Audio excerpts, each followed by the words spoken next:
नमस्कार, मैं हूं आपके साथ प्रिया। आप देख रहे हैं TTN 24 न्यूज। आज की खबरों की शुरुआत कुछ बड़ी खबरों के साथ। उत्तर प्रदेश के फतेहपुर जिले के पक्का तालाब स्थित हनुमान मंदिर प्रांगण में भगवान जगन्नाथ मंदिर का भूमि पूजन जगत गुरु रामभद्राचार्य और श्री देवतापति भवानी दास जी महाराज उड़ीसा बद्रीनाथ सहित तमाम संतों ने भूमि पूजन कर प्रथम फावड़ा मार्ग का शुभारंभ किया। वहीं श्री रामभद्राचार्य ने मंच से कहा कि हिंदुओं की संख्या 80% होनी चाहिए। भारत हिंदू राष्ट्र बनाने को लेकर हिंदू को जागरूक होना होगा। संसद में 470 सीट लाकर के हिंदू राष्ट्र पर जरूर बनाएं। श्री रामभद्राचार्य महाराज ने मंच से कार्यक्रम का आयोजन करवा रहे भाजपा नेता संतोष तिवारी से हिंदू बच्चों को सनातन धर्म की जानकारी देने के लिए एक विद्यालय की ओपनिंग को लेकर 4 लाख ईंट की मांग किया है। कहा कि इस मंदिर या वे विद्यालय में गैर हिंदुओं की एंट्री नहीं होगी। हिंदू के बच्चों को अपने धर्म के बारे में सारी जानकारी हो, इसके लिए ऐसे विद्यालय जरूर बनने चाहिए।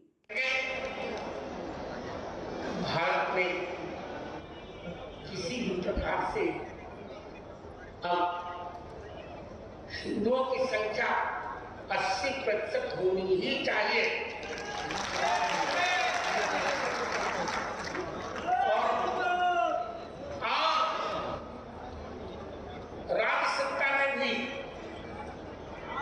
हम जब तक संसद में कम से कम 370 सीट नहीं ला लेते हिंदू वालों की, तब तक हिंदू राष्ट्र नहीं बन सकेगा।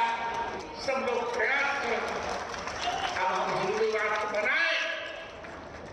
संसद में कम से कम 470 सीट ले आए। जय श्री राम। यही कहकर अपनी शिष्या ललिता और अपने शिष्य संतोष जी तिवारी, उनके छोटे अंक, उनका गगन एक गगन ही है और बेटी खुशी सबको मैं आशीर्वाद दे रहा हूँ। मेरा मन तो नहीं था, सीधे चित्र रहा था, पर ललिता जी का नहीं बोलती, मेरे सदन में तो आपको चलना ही पड़ेगा। अब उसका नाम होगा ललिता सदन। और बाकी पुराणों चिंता मत करो, तुम जब भी बुलाओगी श्री राम कथा, श्री कृष्ण कथा कहने के लिए मैं आपके सामने उपस्थित रहूंगा।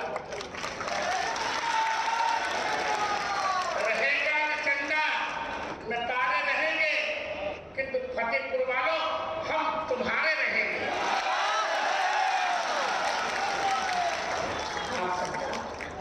आप सबको वंशज होने के नाते, दैतापति परिवार के सदस्य होने के नाते मैं इस मंच के ऊपर से आप सभी को प्रणाम करता हूं। जय जगन्नाथ। इस मंच के ऊपर उपस्थित भारत के आए हुए समस्त साधु संत को मैं प्रणाम करता हूं। यही से हमारे इस भारत देश में जो साधु संत है वो हमारे देश की धरोहर है।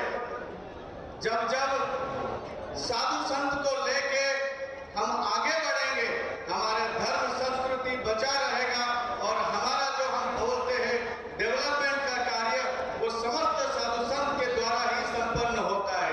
इसके लिए इस कलयुग में महाप्रभु भगवान के द्वारा ही ये निर्धारित किया गया है, समस्त साधु संत को हम सम्मान पूर्वक, भक्ति पूर्वक हम उनके ऊपर श्रद्धा बनाए रखें, ताकि हमारा ये भारत देश अग्रसर हो आगे और ये सारा जगत में इस भारत का ही इस भारत का ही नाम प्रथम रहे।